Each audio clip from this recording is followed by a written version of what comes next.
रामू के गायब होने के बाद पूरा गांव दहशत में था। हर कोई जानता था कि कुछ तो है उस कुएं में, लेकिन कोई भी उसे देखने की हिम्मत नहीं करता। पर शहर से आई एक और लड़की, श्रेया, जो रामू की बहन थी, हिम्मती और जिद्दी थी। जब उसे पता चला कि रामू कहीं गायब हो गया है और आखिरी बार उसे कुएं के पास देखा गया था, तो वो सच्चाई जानने के लिए गांव आ गई।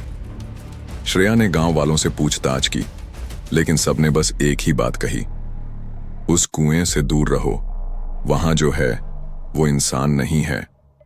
रात को श्रेया अकेली कुएं के पास गई। उसने रामू का मोबाइल अपने पास रखा और रिकॉर्डिंग चालू कर दी। रात के 12 बजते ही फिर से वही आवाज आई, बचाओ, कोई है क्या?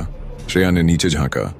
वही औरत, वही लंबे बाल, वही जलता चेहरा। लेकिन इस बार औरत ने देखा और बोली, तू रामू की बहन है ना? अब तू भी आएगी।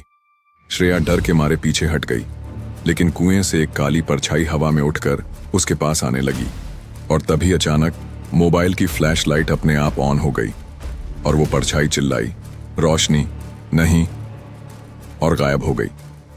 श्रेया किसी तरह बच गई, लेकिन बेहोश होकर कुएं के पास गिर पड़ी। अगली सुबह गांव वाले उसे होश में लाते हैं, पर अब वो कुछ बोल नहीं पाती। बस एक ही लाइन दोहराती रहती है, कुएं में रास्ता है, नीचे एक दरवाजा है, एक दुनिया है जहां वो ले जाती है। श्रेया को शहर के हॉस्पिटल ले जाया गया, लेकिन डॉक्टर भी उसके दिमाग में चल रही चीजों को समझ नहीं पाए। उधर गांव में एक पुराना पंडित वापस लौटता है, पंडित रुद्रानंद, जो सालों पहले इसी आत्मा से जुड़ी एक साधना में शामिल था। वो बताता है कि यह आत्मा एक बददुआ है। किसी समय इस कुएं में एक महिला को जिंदा जलाकर फेंका गया था। गांव वालों ने मिलकर और तब से हर साल एक बलि लेती है, ताकि उसकी आत्मा चैन में रहे।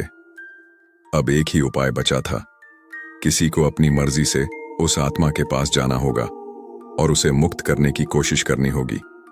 श्रेया के मुंह से पहली बार स्पष्ट शब्द निकलते हैं, मैं जाऊंगी।